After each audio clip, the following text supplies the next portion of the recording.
Calmly she laid upon the forest soil the dead who still reposed upon her breast and bore to turn away from the dead form. So now she rose to meet the dreadful God. So she is now rising up to meet the dreadful God. You see, he is there. Okay, now the moment has come. She is ready to see the instrument. She is ready now to face the dreadful God.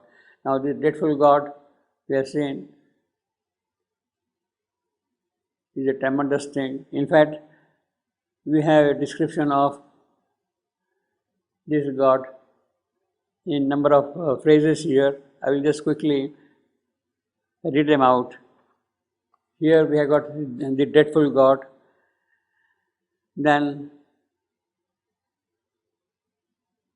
he is described unearthly, somber, grand.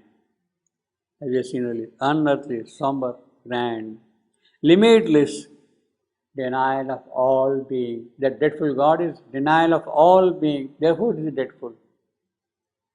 Wearing the terror and wonder of his shape. So he is putting on that terror and wonder of his shape. His eyes are appalling eyes. His form is tenebrous form, with awe, with pity of destroying gods. We have seen earlier, destroying gods. Sorrowful irony, he is the word of doom. He is eternal night in the dire beauty of an immortal face. He is shape of nothingness made real. He is concretely standing now in front of Savitri, tangibly made real. Limbs, his limbs are movements, his limbs are movements of transience. What is flowing here is transient, passing through like that. So this dreadful God, in fact, here got this mighty spirit, mastering gaze of life and tamed inheritor of world, left to it unfinished doom from halting past. Again, halting means wavering here. Wavering. Not steady. Not steady. Wavering. Yeah. Yeah. Left to it unfinished form, her halting past. Means it's not a kind of a steady past, you see, her halting past. Man, yet the mind, a passionate learner, toiled and ill-shaped instrument was crudely moved. Transcended now was the poor human rule. Sovereign power there, a godlike will. So what we have got there? A power and will. And no more the human rule. A moment, yet she lingered motionless. She is seeing now Yamadeva. Her husband's body is now lying on the ground there. And she stays there for a moment without any movement, motionless, lingered a moment, yet she lingered motionless and looked down on the dead man at her feet. Then, like a tree recovering from a wind, she raised her noble head, flaunting her gaze. Something stood there, unearthly, somber, grand, a limitless denial of all being that wove the terror and wonder of his shape. So that is the description of the godlike, dreadful God. You see how the whole poetry develops. First, you have got the entire description of Savitri. How now she is ready there to face the moment. Whom she is going to face? She is going to face death. What kind of death? The dreadful God. The description of the dreadful God now is elaborated here. So they are kind of matched, one against the other. See, a sovereign power there, godlike. Yeah. Then, like a tree recovering from wind, she raised a noble head. Fronting her gaze, something stood there, unearthly, somber, grand, a limitless denial of all being that wove the terror and wonder of his shape. In its appalling eyes, the tenebrous form bore the deep pity of destroying gods. A sorrowful irony curved the dreadful lips. So that is there on his face, sorrowful irony curved the dreadful lips that speak the word of doom. What those lips speak? They speak the word of doom. That is the whole purpose, function of Yama, action. Put them into action. Eternal night in the dire beauty of an immortal face, pitying a rose, receiving all that lives forever into his fathomless heart, refuge of creatures from their anguish and world pain. So that is the refuge. He is the refuge from our anguish and from our pain. In fact, that is one of the possibilities Savitri was reckoning when she was helpless. She has not begun her yoga. She is weighing all the pros and cons. She should do this, she should do that. She should go away following Satyavan burn herself on the funeral pyre and go to the land of death, where is the refuge from anguish and world pain. This was one of the possibilities she was reckoning. We are saying in Canto 1, Book 7, in the beginning. You see. But Savitri dismisses that. That is not the thing. It is not my refuge to go into the land of death and forget about this world, forget about this anguish and this pain. What will happen to this creature here? His shape was nothingness made real. His death was made real. His limbs were monuments of transience, and beneath brows of unwearying calm, large godlike lids, silent, beheld the rising serpent life. So what does he see from above? This life is like a serpent squirming around. Life is a serpent from him, rising serpent for him, under his gaze. Unmoved, the timeless, wide, unchanging gaze has seen the unprofitable cycles pass, survived the passing of unnumbered stars, and shelter still the same immutable orb. Unmoved, the timeless, wide, unchanging gaze has seen the unprofitable cycles pass. So he is seeing all that thing. The cycles keep on repeating, fruitless cycle, unavailing cycle. They are not yielding anything positive at all. They are useless because of his presence there. Survived the passing of unnumbered stars, and shelter still the same immutable orb. The two oppose each with their eye, each other, the two. Now he has given you the description of Savitri ready to meet death. He has given you a description of death. He is now poised for his action, and they are now looking into each other. The two oppose each other with their eyes. They are looking into each other's eyes. Woman and universal God. Around her, piling the void, unbearable loneliness upon her mighty, uncompanioned soul. Many inhuman solitudes came close. So when they are seeing like that, Savitri and death looking into each other's eyes. Somber, grand. Very powerful picture of Savitri here. And also Yama, very beautiful. Yeah. She's folded like with wings, we've seen last time. Pardon me? Yama is holding some stick like Yeah. He is looking into her eyes, no? This black figure with red hair. The two oppose each other with their eyes. Woman and universal God.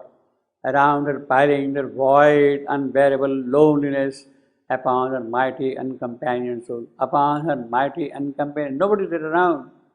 neither on the physical earth, nor in the outer worlds, not gods. Nobody is there at all. She alone is the power.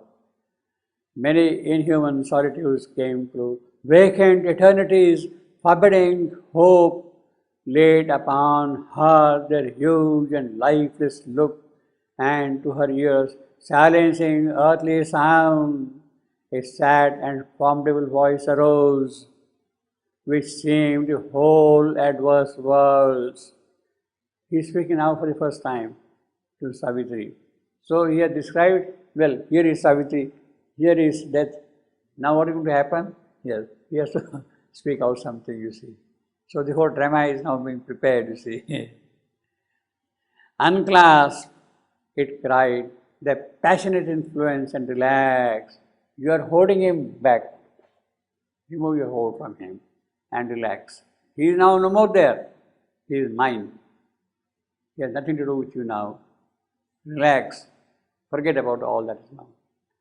O slave of nature, who are you after all? You are a slave of nature. Today you are weeping for him. Tomorrow you are also going to meet the same fate. You are a slave. You are bound by the law. You see. Changing tool of changeless law. Now, that is the entire assessment of Savitri made by death. She is a changing tool. He is a changeless law. Yama means law. Yama means law. So actually this word stands for Yama, law. Changeless law. Yes, my law cannot be disobeyed. It is bound on everybody. As long as you are a changing tool, you are subject to this law. Who vainly rise rebellion to my yoke, thy elemental grasp, weep and forget. Yes, it's very cruel, very true also. What will you do? You will weep for one day, you will weep for 1 week, you will weep for 1 month, and then forget about the whole thing. And perhaps you might find some other partner in your life. You see, it goes on like that. See. We now elemental grasp. Now of the elemental entities which are there in nature, you are grasped by them. You see. Entomb the passion is living grave. After all, who are you? You are a living grave. Now this is a perfect oxymoron. Living grave, you see.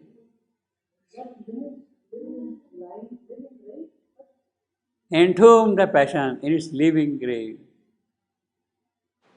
Living grave, grave means when one is dead, no? Yeah, so this is called oxymoron. So you are living but you are already dead, you are dead actually.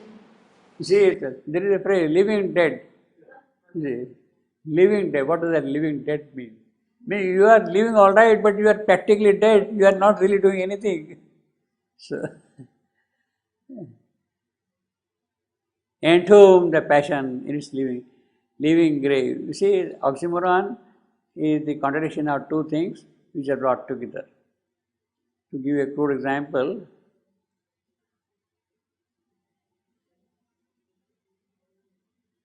I give you a crude example, living dead.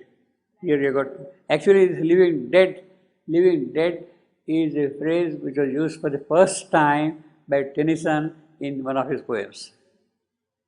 Living dead. And oxymoron in English literature started with that phrase in English literature, living dead. So Shevandu has copied it and made it living grave. He is very well versed in the English literature. The whole English poetry is at his fingertips, you see. At his fingertips, just like that, you see. Everywhere he will just quote like that. Living grave. So this is direct echo of Tennyson's poem. Huh? Yes, of course, yes, yeah. And not only he has read and mastered and understood and all that kind of thing, he knows at what appropriate moment to use what. See, That's that's the important thing. Yeah. We may know many things, but to use them, It's like a bright shadow of oxymoron. bright shadow is an oxymoron. I told you, bright shadow is an oxymoron. like living today. You see, bright shadow, dark light.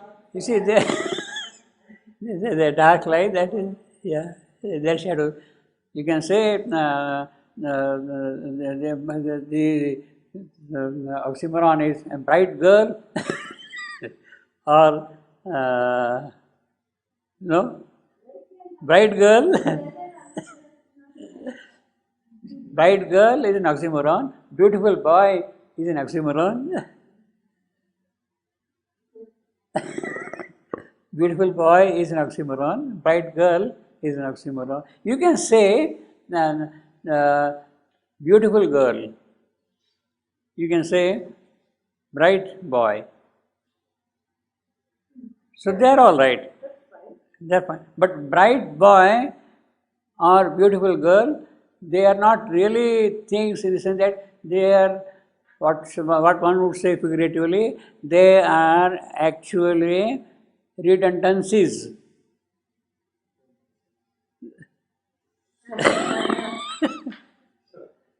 They are redundancies. Bright girl is an oxymoron, beautiful girl is a redundancy. Not necessarily. No? You don't like that? You can compare dark sunshine.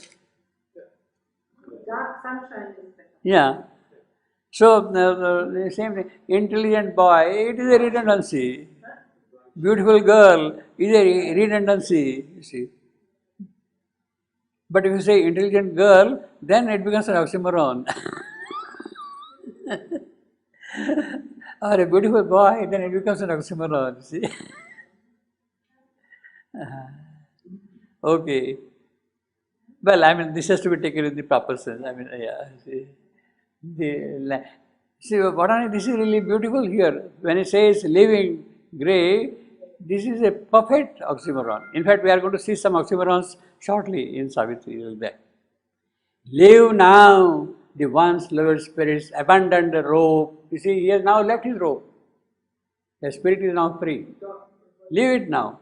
Pass slowly back to thy veiled life on earth. So that is the entire assessment of our life on earth by Yama. Yama's assessment of our life is vain life on earth. It's a perfect assessment. Why? Why vain? It is vain because he is there. Yeah, exactly. Because he is there. See, as long as he is there, it is bound to be vain.